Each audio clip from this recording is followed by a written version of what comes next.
Välkommen till ytterligare en udda onsdag i Tryffelsvinets regi. Jag som pratar heter Anna Rönngren och vi har ett härligt fullspäckat specialavsnitt framför oss där vi har låtit våra vinklubbsmedlemmar ställa alla frågor de kan tänka sig till Prüm från Moseldalen. Har du också en fråga om vin, då tycker jag att du mejlar fråga@tryffelsvinet.se så hamnar din fråga i vår frågebank. Men idag är alla frågor specialinsamlade just för att handla om Prüm. Innan vi drar igång så vill jag bara börja med att säga att det här är en podcast där vi pratar om alkohol och därför så ska man ha åldern inne för att få lyssna, det vill säga 25 år. Det här är också en podcast där alla drycker vi pratar om framgent i avsnittet sker i samarbete med Tryffelsvinet. Så jag kommer från och med nu att byta över till engelska. Today, as I said, we have a very special guest in our studio because yesterday we finally welcomed Carine Patricio from Prüm of the Mosel Valley. Warm welcome. Thank you so much, Anna. Really happy to be here. You told me a kind of a funny story about because when this is recorded, we are in the middle of summer and you woke up last night, right? Yes. What happened? I was really surprised. It's my first time in Stockholm and in Sweden, so I had my alarm clock at 7:30, I think, but I wake up in the night and it was really lightning and I start to panic because I thought it was sloped over, but it was 2 in the night, so it was normally in Germany like really dark. I took a picture because I thought nobody will believe me in Germany, so I sent it to friends yesterday then. So before we start going into the Wine Club members' questions, would you please tell us more about the history of Prüm? Yes, of course. I think it's one of the most iconic winery in Germany for sure. So we have a big history. We are in the 4th generation. So Katharina Prüms took over now. The winery was founded in 1911. We are in the Mosel, in the middle of the Mosel, in the area of Bernkastel in Wählen. We are quite small. It's still a family affair in the 4th generation. We just have Riesling, 21 hectares just on the slopes, so it's really steep. We are not producing dry wines, just pretty white wines. We have 4 Grand Crus, starting in Bernkastel with Badstube, some parcels in Ley and Johannisbrünnchen, then going over to Kracher Himmelreich, then to the well-known Wählen-Sonnenuhr, which is one of the most well-known vineyard, I think, in the Middle Mosel. And then we have a small parcel from 0.6 hectare in the Zeltinger Sonnenuhr. Yeah, it's a fantastic landscape. Yeah, fascinating. So it's a hard work because we can't work with any machine. It's everything made by hand. But we have a really good team. Yeah, it's hard work, but we are really happy with the results. What I will do for all you listeners out there, you should check out our Instagram, Tryffelsvinets vinklubb, because I will try to post some pictures to really describe what Carine is talking about, because it's hard to imagine how steep your slopes are. It's sort of like 70% till up. Yes. So. How is it possible to even work there? Yeah, you need one leg shorter than the other. So it's everything by feet, and it's hard. All the harvest is a really heavy stuff, but. Like I said, we have the same workers, season workers coming from since decades. So they know all our vineyards. It's a really cool team. From a Swedish point of view, the name Görs sounds a bit strange. Prüm, I assume it's a surname, but can you tell us about Görs? What does that mean? Yeah, it means Johann Josef Prüm, which was the first founder of the winery. So that's why we take it like short. Johann Josef Prüm. Really important is just not using Prüm because in your area you have a lot of Prüms. So sometimes it brings some confusion. In 1911, the winery started because it was divided. The family of Prüm was involved in wine long before 1911. Okay. So, but 1911 they divided then between the 6 sons. So, for example, Ernie Losen, Dr. Losen, it's a old cousin for Katharina. So it's the same family. It was divided in the same time. All these vineyards that is included in the Prüm today, are they from the original 1911 split, or have you purchased vineyards as you went by? We just purchased Bernkastel. 1911 was divided, but he marries a girl from Bernkastel and get the parcels from Bernkastel. So the parcel from Bernkastel was added to us through the marriage. What's your background and what do you do on a daily basis at Prüm? Yeah, I used to be a head sommelier in several restaurants, 3 stars, most of the time in Hamburg. But I know that I'm working now for Prüm since 5 years, more or less. But I know the family and the wines quite well because, I always had the wine in the wine list most of the time in the food and wine pairing because I think the wines are fantastic food pairing partners. Yes, it's a nice experience. I love it to work for this family and with Katharina. I was, I think, one of the biggest Prüm fan before. So in the winery, I'm responsible for sales and export. But you can find me anywhere. So in the kitchen sometimes when we are serving people. It's a really cool team. I'm really happy to be there. You can really tell that you know so much about food and wine pairing. And we had a journalist tasting yesterday. And I thought you had some really interesting insights regarding Spätleses and wine pairing. Do you mind to share them? Sometimes you see in really great restaurants with great sommeliers our wines in the dessert wine list, which make me really sad, to be honest. And I don't understand because for me, our wines are really good partners for food and not for dessert. So I never paired our wines with dessert. It has to be a gold capsule, for example. This is our Ausleses with a botrytis, which is much more richer and sweet, of course. But yeah, Kabinetts for me is more, like breakfast wine. Our wines are really low in alcohol for the people that don't know. So, or for brunch instead of sparkling because it's not that much alcohol. It's a perfect wine when it's a hot day and you are sitting in the garden in the afternoon, perfect, instead of tea. Or aperitif when you don't want to have bubbles or fortified wines, for example. The Spätleses, for me, is a little bit more rich than a Kabinetts, but not that rich like an Ausleses, so the balance is really good. And you can see the impact of the vintage and of the vineyard, for example, really on the Spätlese. And the Spätlese, for me, is the most versatile predicate. So you can use it for so many dishes and different dishes, of course, depending on the vineyard. If it's a cooler vineyard like Himmelreich or a warmer vineyard like Wien-Sonnenuhr or Zeitinger-Sonnenuhr, if it's a cooler vintage like 21, for example, or 18, everything has an impact in the wine because in the cellar we are quite lazy. So most of the work are made in the vineyard. So wine is made in the vineyard and not in the cellar. That's the philosophy for us. So that's why in the cellar we are not really spectacular. So we press the grapes really slowly and a long time. It's going directly to the tanks. So we don't have wood. We don't use any fodder or root, which is traditional for the Mosel since the 80s. So we changed it. Manfred was one of the first. I mean, it's really cool.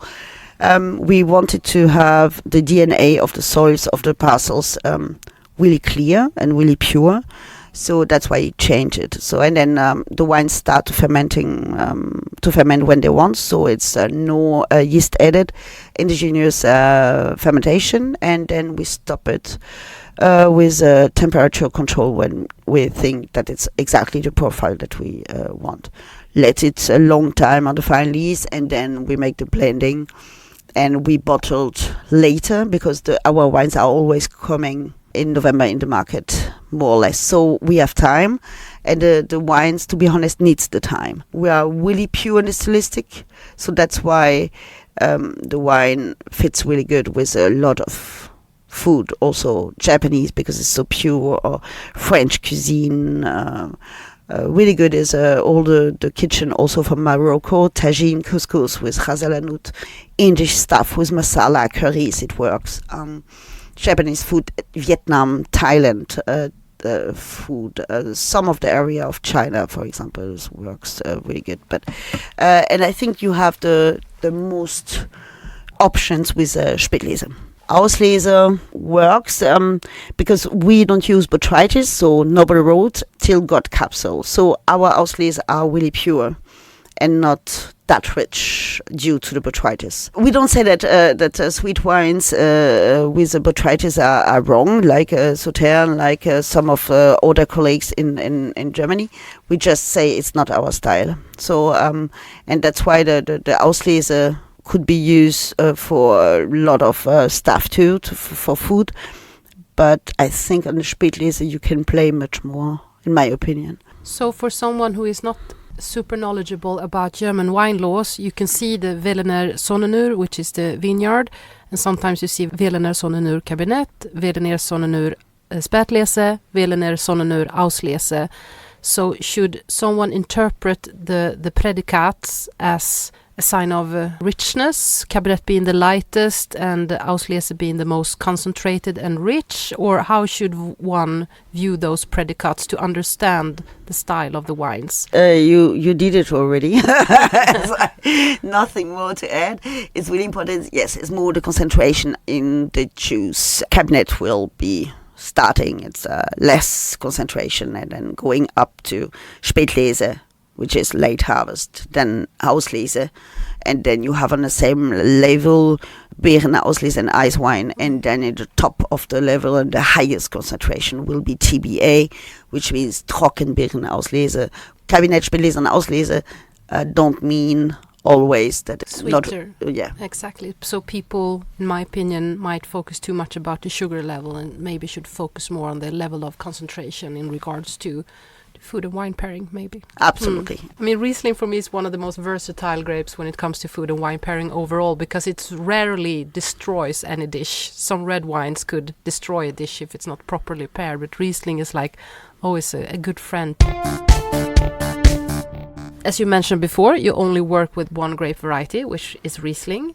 And since you are the experts of this grape, can you please tell us more about what is so special about Riesling as a grape? The most special, I think, like you said, because I think it's totally true, Riesling is really versatile. It's really versatile because you can make it from really dry to really sweet, really mineralic to really fruity. So it's a huge panel. I think it's also, I see it because I have my own small vineyard.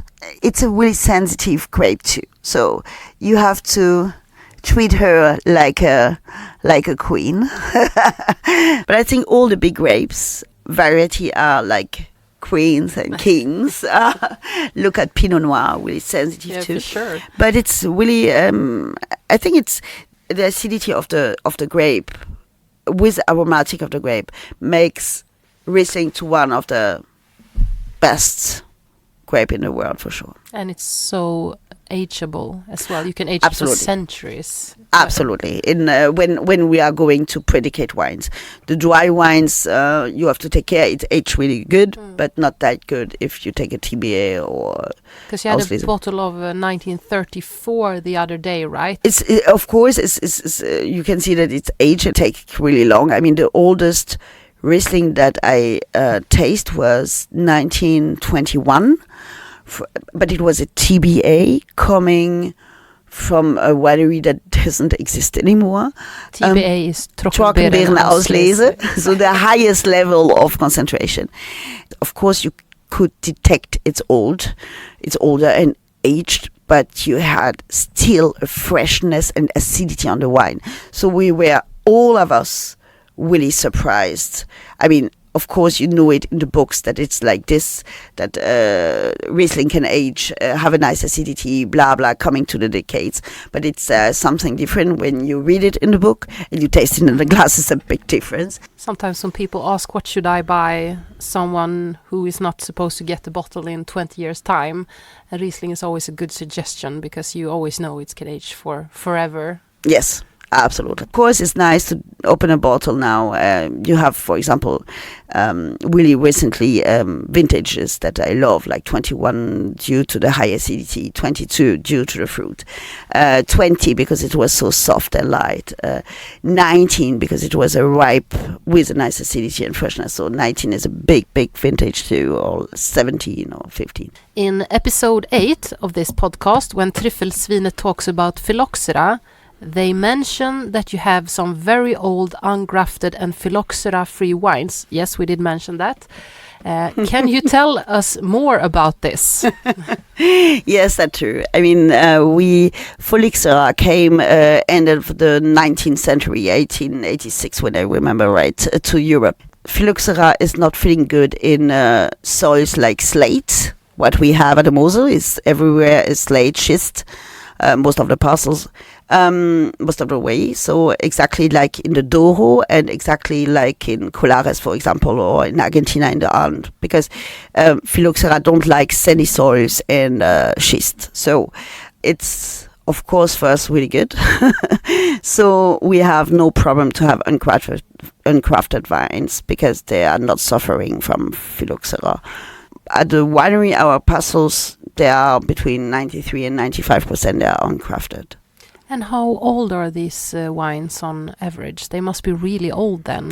It's depending. It's an average. We have also youngest vines. That's why we are fighting for that we can plant everywhere in Europe uncrafted vines. I think it's a decision that should be made by the winemakers and not by the law. You know, I learned that yesterday when you were talking about this. I did not know it wasn't allowed to plant ungrafted wines. No, in France it is allowed. In Germany it's not.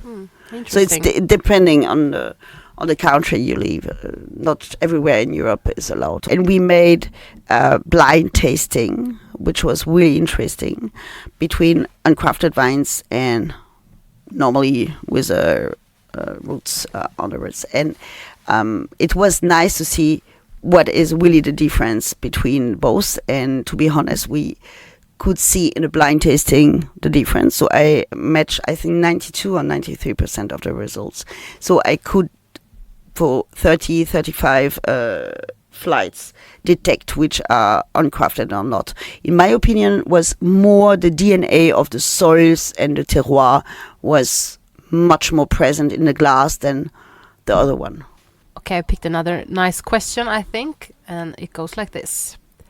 I think that two of your vineyards have so poetic sounding names, Gräscher Himmelreich and Wilne Sonnenur, as you've mentioned here in this podcast.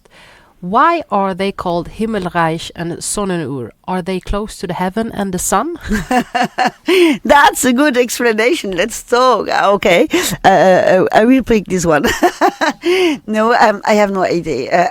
To be honest. I mean, Sonnuhr is because on the Sonnuhr means sundial.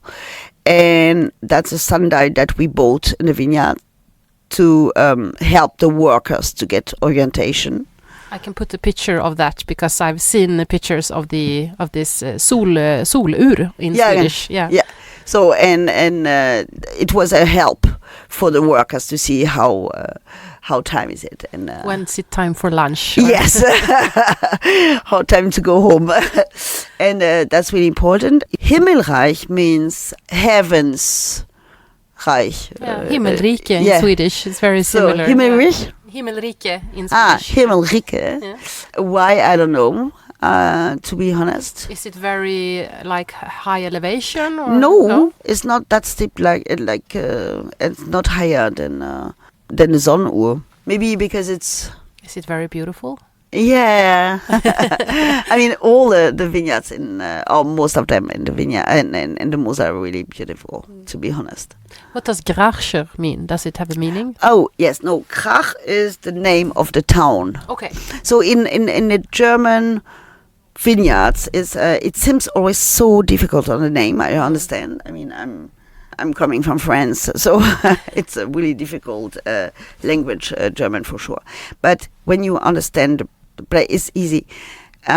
For example, Gräscher Himmelreich. Himmelreich is the name of the vineyard, and Gräscher, it's coming from Grach, which is the town. For example, the first name will be always the town that you added er, like Wilner Sonnenuhr, because it's in the Willen. Zeltinger Sonnenuhr. Zeltingen is the town. So the first name will always indicate you in which town you are, and then with er at the end. So, and the other one is the name for the vineyard. So, for example, you have a lot of Sonnenuhr you have a lot of difference. Kirschgarten, for example. That's the difference. The first will be. So sometimes it gives you a really difficult name to say, like in Mittelrhein, like Bararahan. I think for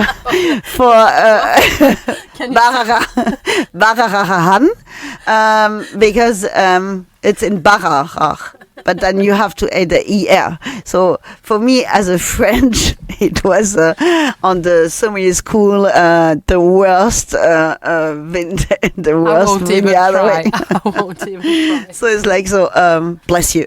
Like someone is like Russell, what?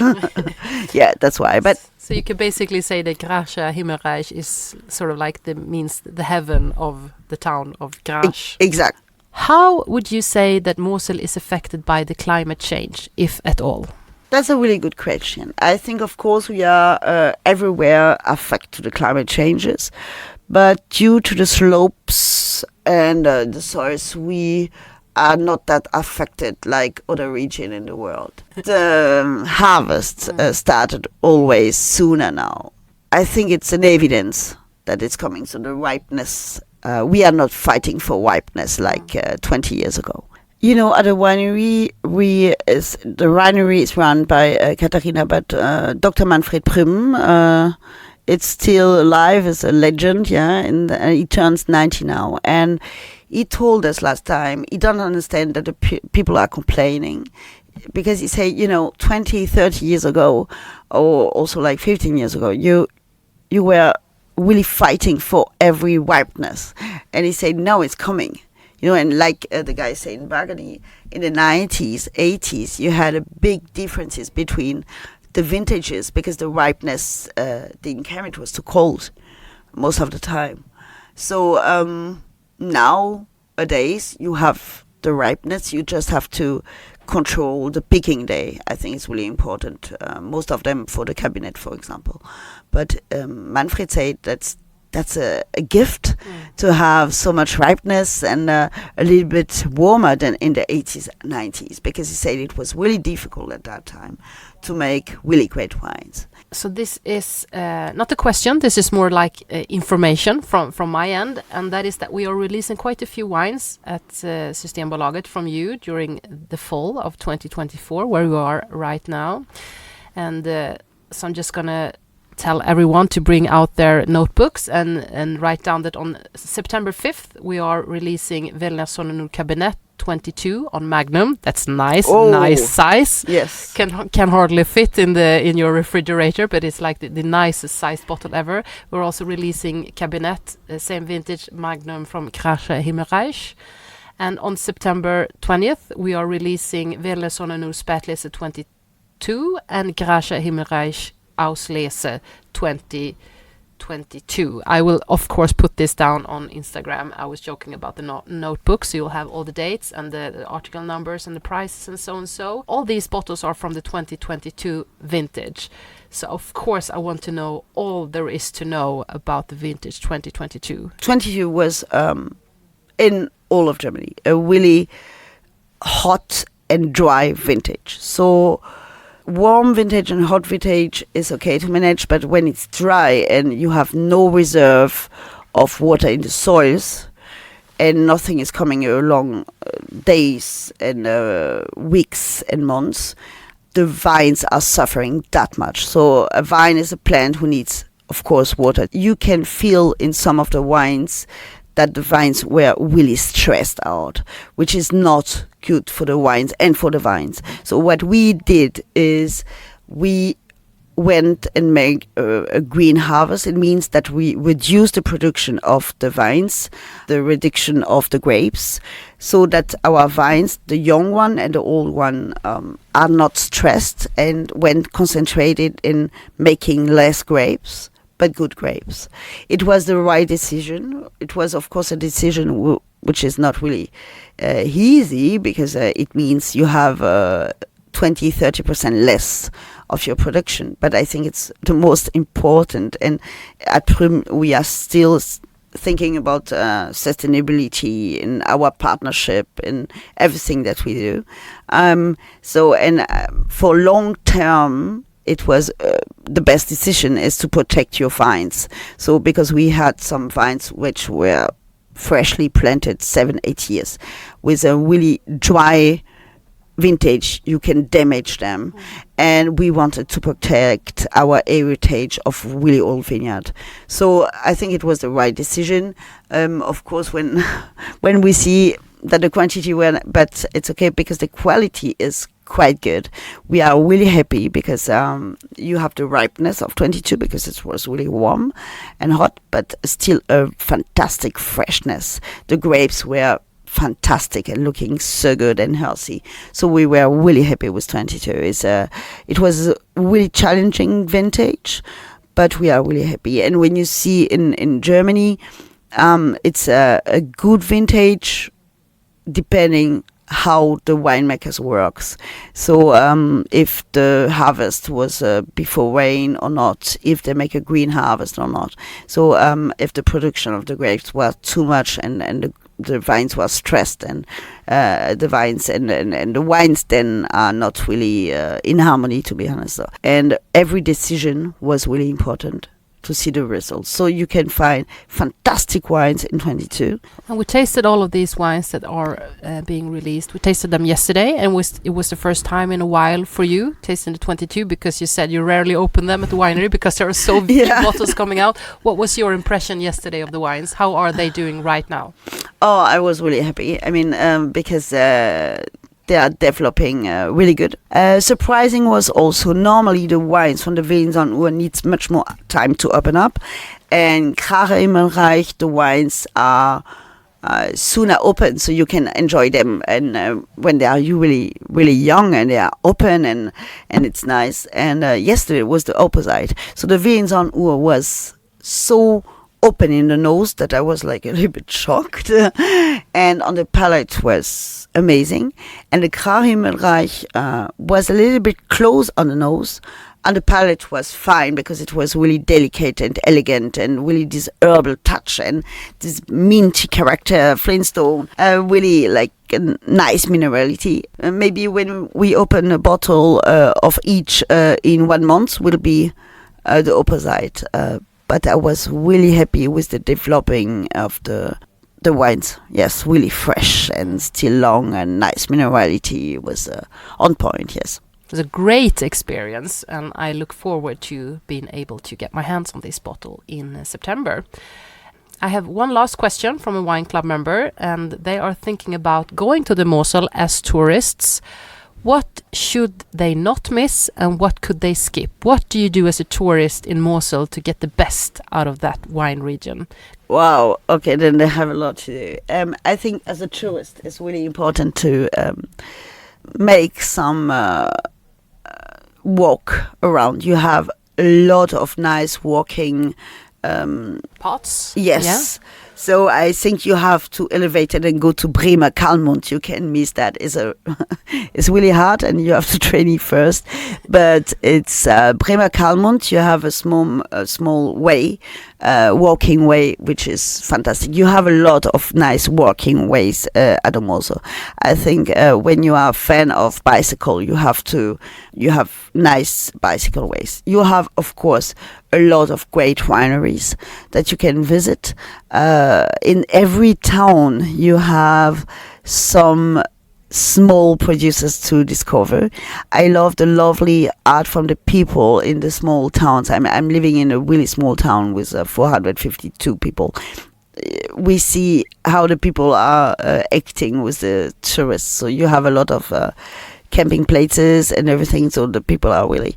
So I think you have to go to Trabach, which is a big history, also in the wine world, because it's the border between the Protestant and Catholic, which has a huge impact in the wine business to that time. So it's a border, and you have all the town is on the world, all the cellars inside. that's really good. I think you have to visit also Bernkastel because it's a really nice town with it remembers a little bit the old town in Stockholm. Oh, really? Yeah. So I love this one. I remember a little bit the Winkelgasse in the Harry Potter. So that's what you feel when you are in Bernkastel or here on the old town in Gamla. I think it's and I think you have to go to Trier too because Trier is a big history city with a Porta Nigra and everything. So that sounds nice. I should really go there. And if anyone has any questions regarding a visit to Moselviner, you are of course free to contact us at fråga@tryffelsvinet.se and we will give some recommendations, of course. This has been a blast, Carine. I'm very, very, very thankful that that I could have you all to myself for this time. Do look us up on Instagram where we will post some pictures and information about Prüm. And if you have any questions, don't hesitate to email us. And I will see you guys in 2 weeks' time because then we will release a new episode. Thank you so much for having me here. And bye. And I hope that a lot of people from Stockholm will visit Mosel because it's a good idea to relax and have nice wine. So if you have any question, tell Tryffelsvinet. They will send me a mail and we will be happy to help you. Perfect. Thank you so much. Bye-bye. Thank you so much.